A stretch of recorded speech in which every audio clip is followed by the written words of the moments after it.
ഓണായിട്ട് എന്താ പരിപാടി എന്ന് വെച്ചാൽ രാവിലെ തന്നെ പൂവിടുകയാണ് കേട്ടോ. അപ്പോൾ പൂവും കാര്യങ്ങളൊക്കെ ഇന്നലെ രാത്രി തന്നെ അരിഞ്ഞു വെച്ചു. അതുകൊണ്ട് രാവിലെ അതിനുവേണ്ടി സമയം മാറ്റി വെക്കേണ്ടതൊന്നും വന്നില്ല. അങ്ങനെ പെട്ടെന്ന് പൂവിട്ട് തീർക്കണം. നമ്മുടെ ലഘുക്കുട്ടി എഴുന്നേൽക്കുന്നതിന് മുന്നേ ഈ പരിപാടി തീർത്താലേ കാര്യങ്ങൾ നടക്കുകയുള്ളൂ. അങ്ങനെ അതെല്ലാം കഴിഞ്ഞു, പൂവൊക്കെ ഇട്ട് കഴിഞ്ഞ് നേരെ പോയിട്ടൊരു കുളി, പിന്നെ നേരെ അടുക്കളയിലേക്ക്. അപ്പോൾ ഇന്ന് രാവിലെ തന്നെ ദോശയും സാമ്പാറാണ് കേട്ടോ. പിന്നെ അവിയലിനുള്ളതും പുളിയിഞ്ചി പച്ചടിക്ക് അതുള്ള സാധനങ്ങളൊക്കെ റെഡിയാക്കി വെച്ചിരുന്നു.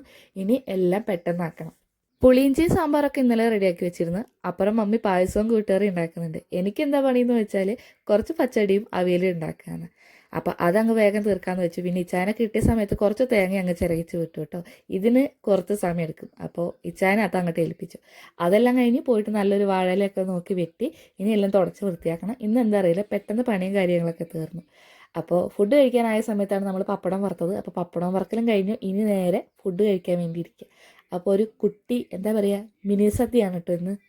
ഈ ഓണത്തിന് എന്താ അറിയില്ല, ഭയങ്കര സന്തോഷമായിട്ടോ അല്ലേ കുട്ടി ഫുഡ് കഴിക്കുന്നതൊക്കെ കാണുമ്പോൾ. കഴിഞ്ഞ വട്ടം ഇതുപോലെ തന്നെ ഇലയൊക്കെ ഇട്ട് ആളെ ഇരുത്തിയെങ്കിലും കഴിക്കാനുള്ളത് ആയിട്ടില്ലായിരുന്നു ആൾ.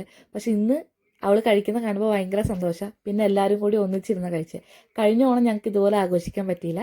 ചെറിയ ഹോസ്പിറ്റലും കാര്യങ്ങളൊക്കെ ആയിട്ട് ഞങ്ങൾക്ക് കഴിഞ്ഞ വട്ടം ഓണമില്ലായിരുന്നു. പക്ഷേ ഈ വട്ടം അത്യാവശ്യം നന്നായിട്ടാണ് ഞങ്ങൾ ഓണം ആഘോഷിച്ചിട്ടോ.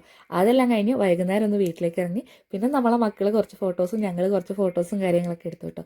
അപ്പോൾ ഇന്ന് രാത്രി ഇവിടെയാണ്, ബാക്കി ഓണവും കാര്യങ്ങളൊക്കെ ഇവിടെയാണ്. പിന്നെ കുറച്ച് നേരം എല്ലാവരും കൂടി ഇരുന്നൊരു കളി. ലേവക്കുട്ടിക്കാണെങ്കിൽ അപ്പൂനെ കണ്ടാൽ പിന്നെ വേറെ ആരെയും വേണ്ട. അപ്പൂനും അതുപോലെ തന്നെ രണ്ടുപേരും ഒന്നിച്ചിരുന്ന് കളിക്കും കാര്യങ്ങളൊക്കെ ചെയ്തോളും. പിന്നെ അവർക്ക് ആദ്യം ഫുഡ് കൊടുത്തു. ബിരിയാണിയാണ് കേട്ടോ. അപ്പോൾ രാവിലെ സദ്യയും രാത്രി അങ്ങ് ബിരിയാണിയാക്കി ഫുഡെല്ലാം കഴിച്ചു. ഇനി മെല്ലെ അങ്ങോട്ടൊന്ന് ഉറങ്ങണം. അങ്ങനെ ഞങ്ങൾ ഇന്നത്തെ ഓണം ഇത്രയേ ഉള്ളൂ. അപ്പം നമ്മുടെ വീഡിയോ കാണുന്ന എല്ലാവർക്കും ഹാപ്പി ഓണം.